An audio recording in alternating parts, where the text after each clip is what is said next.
Kumusta sa inyong lahat? Dito naman tayo sa vlog natin ngayon gabi sa Batang Quiapo pinili. Unang-una sa lahat ito ay teaser video lamang para ma-update sa Batang Quiapo. Salamat po. Dito nga ay pumasok si Regar sa opisina. Binalita ito sa kanila ni Lena at Mondo na binigyan ng promotion si Regar, kaso ayaw niya dahil baka gawing alila si Regar ni Colonel Suarez. Ayon kay Regar, dito si Amanda dahil pag-alala nito kay Primo. Tinambangan sina Primo, Berting, Lucio at Turco ay sila nangamba dahil sa mga tao ni General Pacheco Augustus dahil gusto ito ipapatay, pero ito si Moong ay nagbasoka sa kanila pero din ayla alam na nakatalon ito sa tulay at ligtas sila, pero tuwa si Moong dahil akala na matay na sila. Dito si Chief Espinas ay may kausap, may ipapatay isang congressman kaya malaki ang patong ni 230 million. Ayon si Amanda ay galit kay General Pacheco Augustus dahil pinili parent si Primo. Tumawag si Moong na wala na si Primo.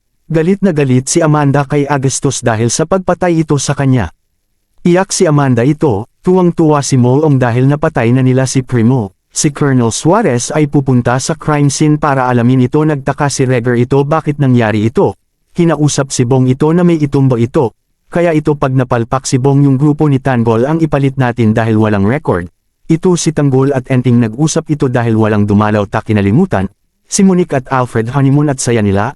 Kaya si Tanggol ay lungkot nito, gusto na rin magpaubaya kaya Monique sa kayauhan ni No Bubbles. Kaya ito si Amanda naggawa ng pagkataon na kung saan galit kay General Pacheco Augustus at gusto barilin at ito ay mabaril ni General Pacheco Augustus kaya bulagta si Amanda. Abangan bukas sa Batang Quiapo. Huwag kalimutan follow at subscribe ang channel. Salamat.